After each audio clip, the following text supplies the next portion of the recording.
আসসালামু আলাইকুম, স্বাগতম জানাচ্ছি বিবিসি নিউজ আন্তর্জাতিক সংবাদে। শুরুতেই সংবাদ শিরোনাম, এরপর বিস্তারিত। ট্রাম্পের কাছে ইরানের হামলার আরও শক্তিশালী বিকল্প উপস্থাপন। আশা করি ইরানের বিরুদ্ধে সামরিক পদক্ষেপের প্রয়োজন হবে না ট্রাম্প। নিজেদের তৈরি সাবমারিনের ট্রায়াল সম্পন্ন তাইওয়ানের। ধেয়ে আসছে শক্তিশালী বোম সাইক্লোন। ঝুঁকিতে যুক্তরাষ্ট্রের নর্থ ক্যারোলাইনা ও ভার্জিনিয়ার উপকূল। দর্শক, এতক্ষণ শুনছিলেন সংবাদ শিরোনাম। এখন বিস্তারিত। আপনি যদি ইসরায়েলের ধ্বংস চান এবং মুসলিমদের পাশে থাকেন, তাহলে ভিডিওতে লাইক করে চ্যানেলটি অবশ্যই সাবস্ক্রাইব করে দিবেন এবং আপনার মূল্যবান মতামত অবশ্যই কমেন্টে লিখে জানিয়ে দিবেন। এখন বিস্তারিত।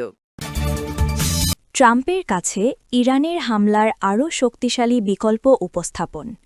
যুক্তরাষ্ট্রের প্রেসিডেন্ট ডোনাল্ড ট্রাম্পকে ইরানের বিরুদ্ধে আরও বিস্তৃত ও শক্তিশালী সামরিক পদক্ষেপের সম্ভাব্য পরিকল্পনা সম্পর্কে ব্রিফিং দেওয়া হয়েছে। এতে ইরানের পারমাণবিক ও ক্ষেপণাস্ত্র কাঠামোতে আঘাত হানা এবং দেশটির নেতৃত্বের ক্ষমতা দুর্বল করার মতো সম্ভাব্য অপশন অন্তর্ভুক্ত রয়েছে। নাম প্রকাশ না করার শর্তে অভ্যন্তরীণ সূত্রকে উদ্ধৃত করে এ তথ্য জানিয়েছে দ্য নিউ ইয়র্ক টাইমস। প্রতিবেদনে বলা হয়েছে, এর আগে মার্কিন প্রশাসন প্রধানত তেহরান সরকারের বিরুদ্ধে বিক্ষোভ দমন বন্ধে চাপ দেওয়ার ওপর মনোনিবেশ করেছিল। তবে সম্প্রতি নতুন প্রস্তাবগুলোতে কৌশলগত মাত্রা বৃদ্ধি পেয়েছে। পরিকল্পনায় সীমিত হামলা, গুরুত্বপূর্ণ স্থাপনায় টার্গেটেড অভিযান এবং প্রয়োজনে যুক্তরাষ্ট্রের বাহিনী সরাসরি ইরানের এলাকায় প্রবেশের সম্ভাবনাও বিবেচনায় নেওয়া হচ্ছে। ইরানে সামরিক হামলা চালানোর প্রয়োজন হবে না বলে মনে করেন যুক্তরাষ্ট্রের প্রেসিডেন্ট ডোনাল্ড ট্রাম্প। বৃহস্পতিবার এক অনুষ্ঠানে তিনি ইরানের সঙ্গে আলোচনায় কঠিন শর্তও চাপিয়েছেন। একটি সম্ভাব্য পারমাণবিক চুক্তি নিয়ে তেহরানের সঙ্গে আরও আলোচনার পরিকল্পনা করছেন বলেও জানান তিনি। এদিকে ইরান হুমকি দিয়েছে, পাল্টা জবাব এবার সীমিত আকারে হবে না। বৃহস্পতিবার ওয়াশিংটনের ট্রাম্প কেনেডি সেন্টারে ট্রাম্প তার স্ত্রী মেলানিয়াকে নিয়ে নির্মিত একটি তথ্যচিত্রের উদ্বোধনী অনুষ্ঠানে সাংবাদিকদের বলেন, আমি আমার প্রথম মেয়াদে মার্কিন সামরিক শক্তি বৃদ্ধি করেছি। এখন আমাদের একটি বাহিনী ইরানের দিকে যাচ্ছে। আশা করছি আমাদের এটি ব্যবহার করার প্রয়োজন হবে না। ইরানের সঙ্গে আলোচনায় বসবেন কিনা এমন প্রশ্নের জবাবে ট্রাম্প বলেন, আমি আগেও আলোচনা করেছি এবং আরও আলোচনার পরিকল্পনা করছি। তিনি বলেন, হ্যাঁ, আমাদের অনেকগুলো বড় ও শক্তিশালী জাহাজ এখন ইরানের পথে। যদি সেগুলো ব্যবহার করতে না হয়, তবে সেটি হবে সবচেয়ে ভালো বিষয়। পরমাণু কর্মসূচি এবং সরকার বিরোধী বিক্ষোভকারীদের হত্যা বন্ধ করার শর্তে ইরানের সঙ্গে আলোচনায় বসবেন ট্রাম্প। নিজেদের তৈরি সাবমেরিনের ট্রায়াল সম্পন্ন তাইওয়ানের। সম্পূর্ণ নিজস্ব উদ্যোগ ও অর্থায়নে তৈরি নিজেদের প্রথম সাবমেরিন নারওয়ালের প্রথম ট্রায়াল সম্পন্ন করেছে চীনের স্বায়ত্তশাসিত দ্বীপ ভূখণ্ড তাইওয়ান। বৃহস্পতিবার সাগরে বেশ কিছু সময় ধরে চালানো হয়েছে নারওয়ালকে। তাইওয়ানের নৌবাহিনী এক বিবৃতিতে বিষয়টি নিশ্চিত করে জানিয়েছে, দক্ষিণাংশে কাউসিয়ং সমুদ্র বন্দরের কাছে এই ট্রায়ালের আয়োজন করা হয়েছিল।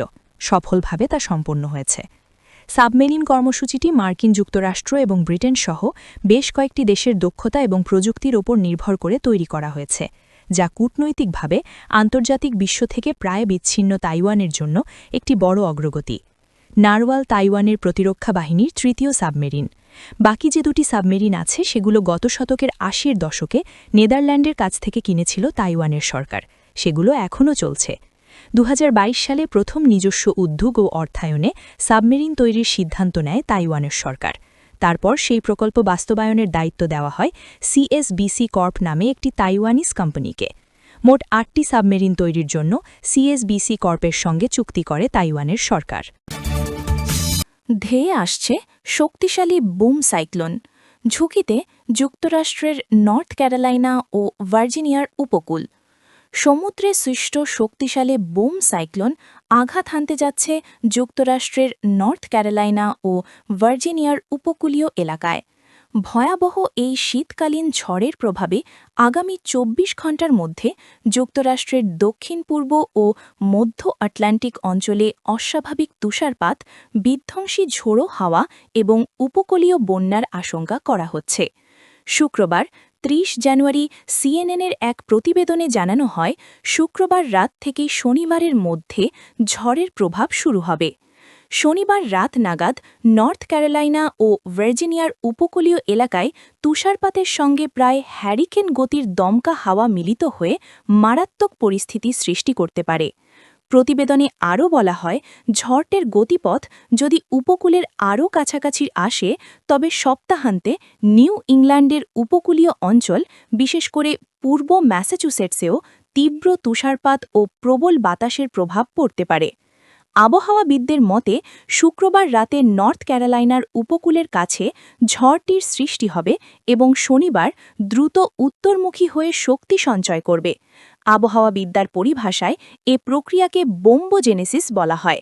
এর ফলে প্রচণ্ড ঠান্ডা বাতাস দক্ষিণের দিকে নেমে আসবে, যার প্রভাবে এমন সব এলাকাতেও তুষারপাত হতে পারে যেখানে সাধারণত শীতকালীন আবহাওয়া খুব একটা দেখা যায় না।